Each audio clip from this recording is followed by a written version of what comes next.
Barrister Ehtesham साहब, ये जिस तरह से अभी बात हो रही थी कि ये गवर्नमेंट आई थी ये एजेंडा लेकर, ये आज़म लेकर कि हम महंगाई ख़त्म करेंगे, लेकिन अब तो गवर्नमेंट जा रही है। अभी भी ये खदशात हैं कि शायद इंटरिम सेटअप कुछ तवालत इख्तियार कर सकता है। गुज़िश्ता जब मुश्तरका इजलास चल रहा था तो 2 से 3 दिन में 50 से ज़ायद बिल मंजूर किए गए, कानून साजी की गई। इस तमाम तर कानून साजी का अवाम को क्या फ़ायदा हुआ, अवाम को क्या मिला, किस तरह से देखते हैं इस इंटरिम सेटअप की तवालत को आप? बहुत शुक्रिया। एक तो मैं अभी थोड़ी देर पहले शहबाज साहब का ये ट्विटर अकाउंट देख रहा था तो मेरी नजर पड़ी उनके ट्विटर हैंडल पे जो उनका एड्रेस है, तो वो है CM शहबाज, यानी कि चीफ मिनिस्टर शहबाज। तो वैसे शहबाज साहब के साथ हुई ज्यादती है, मतलब कि बेसिकली वो ज़हनी तौर पे चीफ मिनिस्टर से ऊपर कभी उन्होंने सोचा ही नहीं था। वो उनको बिठा दिया प्राइम मिनिस्टर की कुर्सी पे।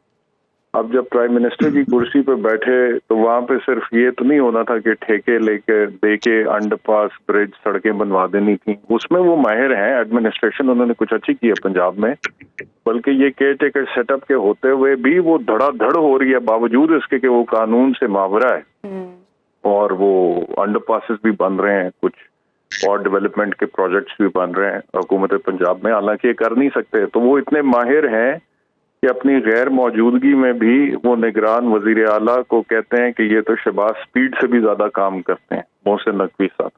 तो बुनियादी तौर पे उनका जो डोमेन था ना सर, वो वहीं तक था। उनको बिठा दिया आपने प्राइम मिनिस्टर की कुर्सी पे एक ऐसे वक्त में जब मुल्क जो है वो एक क्रूशल स्टेज के अंदर दाखिल हो रहा था, नंबर 1।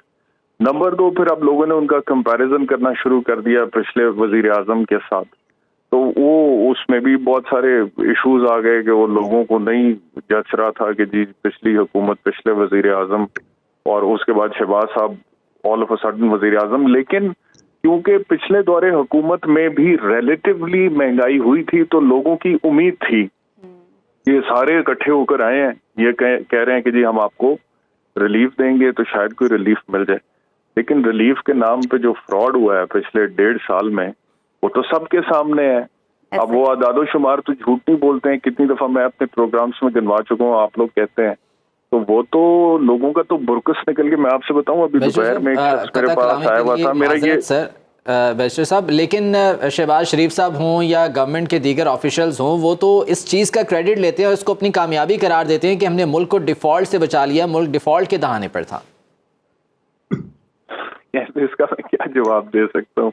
इस चीज का क्रेडिट वो लेते हैं कि मुल्क को डिफॉल्ट से, यानी कि अगर इनका स्टैंडर्ड ही ये है कि हमने मुल्क को दिवालिया होने से बचा लिया है, तो फिर तो हम भूल जाएंगे ये मुल्क कभी तरक्की करेगा। क्योंकि स्टैंडर्ड अगर आप तरक्की करने का रखेंगे तो ही आप तरक्की करेंगे ना। आपने अपना गोल, हदफ ही ये रखा हुआ है कि बस दिवालिया नहीं होना, उससे बचना है, डिफॉल्ट से बचना है, तो फिर आपने तरक्की खाक करनी है। जो आप बड़े गोल्स, बड़े टारगेट्स सेट करेंगे उसी के मुताबिक आप अचीव करेंगे। तो this is know achievement in the eyes of a common man कि जी आपने मुल्क को डिफॉल्ट से बचा लिया है। सर, मौशी कारकर्दगी तो आपके मुताबिक इस मौजूदा हुकूमत की बिल्कुल ठीक नहीं थी, लेकिन सर बदकिस्मती के साथ मुल्क आईनी बहरान का शिकार भी रहा। हम सब जानते हैं कि पंजाब और KP में इलेक्शन होने थे, लेकिन अभी तक इलेक्शन नहीं हो सके।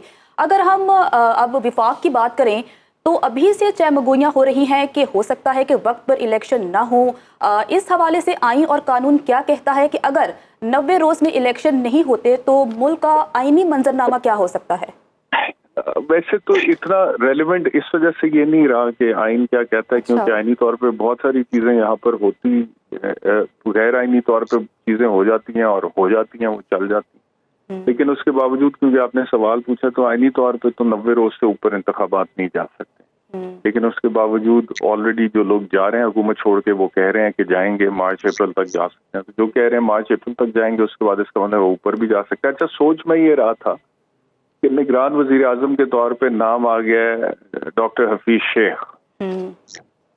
ये मुशर्रफ साहब के दौर में भी थे ना हफीज शेख साहब। उसके बाद पीपल्स पार्टी का दौर आया, उसमें भी वजीर खजाना थे। उसके बाद का दौर आया, PTI का दौर आया, उसमें भी वजीर खजाना थे। अब ये इंटरिम निगरान वजीर आजम के तौर पर आ रहे हैं। तो मेरे ख्याल में क्या तब्दील होगा, आप मुझे बताएं।